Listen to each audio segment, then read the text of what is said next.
ಬೆಳಗಾವಿ ಜಿಲ್ಲೆಯ ಗೋಕಾಕ ತಾಲೂಕಿನ ಗುದ್ದನಹಟ್ಟಿ ಗ್ರಾಮದ ಶ್ರೀ ಬೀರಲಿಂಗೇಶ್ವರ ದೇವಸ್ಥಾನದ ಅರ್ಚಕರಾದ ನಿಂಗಪ್ಪ ಯಲ್ಲಪ್ಪ ಕಂದಲಗಿ 83 ವರ್ಷ. ಅವರು ಏಪ್ರಿಲ್ 9, 2026ರಂದು ನಿಧನರಾದರು. ಮಧ್ಯಾಹ್ನ ಸುಮಾರು 2 ಗಂಟೆಗೆ ಅವರು ಇಹಲೋಕ ತ್ಯಜಿಸಿದ ಸುದ್ದಿ ಗ್ರಾಮದಲ್ಲಿ ದುಃಖದ ವಾತಾವರಣ ನಿರ್ಮಿಸಿದೆ.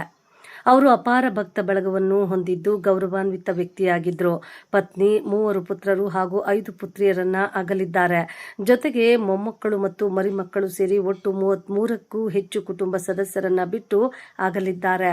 ಹಲವು ವರ್ಷಗಳಿಂದ ದೇವಸ್ಥಾನದಲ್ಲಿ ಅರ್ಚಕರಾಗಿ ಸೇವೆ ಸಲ್ಲಿಸಿ ಜನರಿಗೆ ಧಾರ್ಮಿಕ ಮಾರ್ಗದರ್ಶನ ನೀಡುತ್ತಿದ್ರು. ಗ್ರಾಮಸ್ಥರಿಗೆ ಅವರು ಮಾರ್ಗದರ್ಶಕರಾಗಿ ಜೀವನ ಮೌಲ್ಯಗಳನ್ನು ಬೋಧಿಸುತ್ತಿದ್ರು. ಅವರ ಸರಳತೆ, ಭಕ್ತಿ ಮತ್ತು ಸೇವಾ ಮನೋಭಾವ ಜನರ ಮನದಲ್ಲಿ ಅಚ್ಚಳಿಯಾಗಿದೆ. ಅಂತಿಮ ದರ್ಶನಕ್ಕೆ ಆಗಮಿಸಿದ ಭಕ್ತರು ಕಣ್ಣೀರಿನಿಂದ ಸಂತಾಪ ಸೂಚಿಸಿದ್ರು. ಇನ್ನು ಕೆಲವು ವರ್ಷಗಳು ನಮ್ಮ ನಡುವೆ ಇರಬೇಕಾಗಿತ್ತು ಎಂದು ಭಕ್ತರು ವಿಷಾದ ವ್ಯಕ್ತಪಡಿಸಿದ್ರು. ಅವರ ಅಗಲಿಕೆಯಿಂದ ಊರಿಗೆ ತುಂಬಲಾರದ ನಷ್ಟ ಉಂಟಾಗಿದೆ ಎಂದು ಗ್ರಾಮಸ್ಥರು ಹೇಳಿದರು. ಸುತ್ತಮುತ್ತಲಿನ ಗ್ರಾಮಗಳಿಂದಲೂ ಅನೇಕರು ಆಗಮಿಸಿ ಗೌರವ ನಮನ ಸಲ್ಲಿಸಿದರು.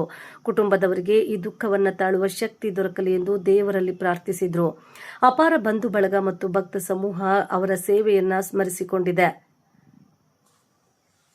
ವರದಿ ಲಕ್ಷ್ಮಣ್ ವಿಠಲ್, ಸುನದೊಳ್ಳಿ.